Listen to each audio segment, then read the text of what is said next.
All right, so uh, we're gonna go into another news about that's on the press right now. Denmark reiterated that Greenland is not for sale. All right, so Nero 47, he wants control of the whole Western Hemisphere, as I mentioned earlier.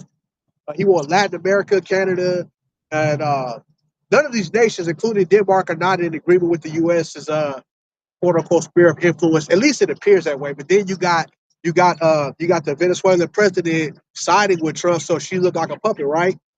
And I heard that like Denmark, they stated that they would allow the United States to expand its military base footprint. So it's just like when the police come to your door, like they got one foot in your door, you might as well just go ahead and open the door because they're not going to allow you to close it. They're going to come with that battering ram. You know what I'm saying? They pretty much already in there, man. They're not really worried about Denmark and all that. But they will take advantage of the uh, military base footprint expansion. They're going to do that. They're going to set up a expansive base in Denmark, man, to take foothold of the resources there, right? They're going to get whatever they can, right? Let's go to Habakkuk chapter 2, verse 5. It says, yea, also because he transgresseth by wine, which is his doctrine, his ideology. This is talking about Esau. He is a proud man, right? Neither keepeth at home. He's always everywhere, like Venezuela, Iran, Denmark, Ukraine, you name it. Esau pop up like Jack in the Box. All right, he's a proud man, neither keepeth at home, who enlarges his desire as hell. That means he insatiable, right? Like that bottomless pit, man. Like it can never be satisfied. It's an insatiable appetite and a lust for domination and control. This is how the devil operates. And so the Antichrist or anti Hamashiach that we say in the Paleo Hebrew, look, that's the spirit. That's the spirit of the anti Hamashiach right there, man. It says who enlarges his desire as hell and is as death, man, and cannot be satisfied, but gathereth unto him all nations and heapeth unto him all people. And he's gonna do it using this technocracy, man.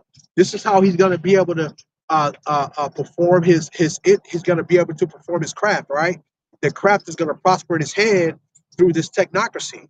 Now, I've been doing some research on it, and I got a company that I made note of, and the company is called ATARC Zero Trust Working Group.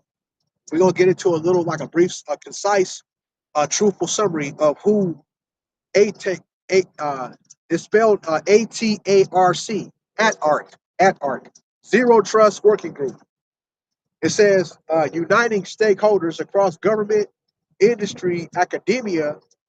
So your governments, your workplaces like Amazon, other manufacturing facilities, right?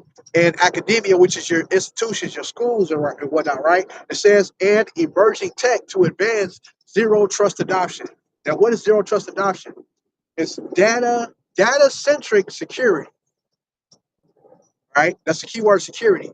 They show, hey, data centric security. It says zero trust prioritizes protecting critical data rather than relying on traditional perimeter defense. All right, so a traditional perimeter defense would be like your gates. Okay, like I say, like I went into earlier, the geofencing. Okay, they're not going to go with like a gate like that you would see now. They're going to go with geofencing because it's more sophisticated. It's more of an upgraded model of security. That's why I said security centric. Okay, it says rather than relying on traditional perimeter defenses, basically out with the old, in with the new. You know, it says basically one of their models, the model pretty much of zero trust is never trust, always verify.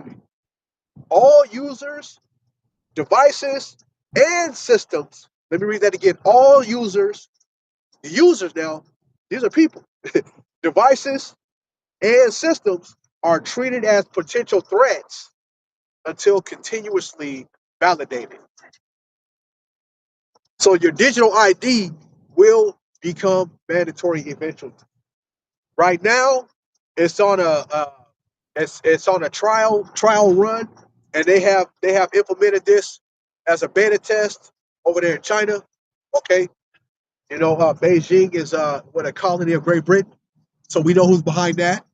Okay, so-called, you know. So that it is what it is. The digital ID will be mandatory. All right.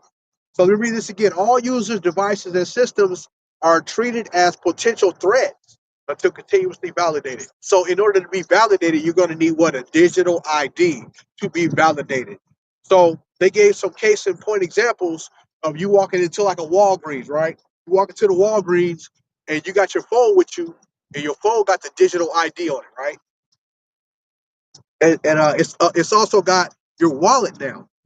So you walk into the store and they know that you ain't got no money. You go to open up one of the freezers at Walgreens, and it'll stop you from opening the freezer because they don't trust you. It's got your, or say you walk into the store, you don't, and you off the grid. Say you ain't got no digital ID, right?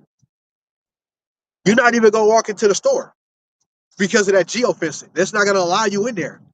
It's gonna pretty much go alert the store that you're not on the grid, and pretty much you're not a party to their system. This is how it's gonna work.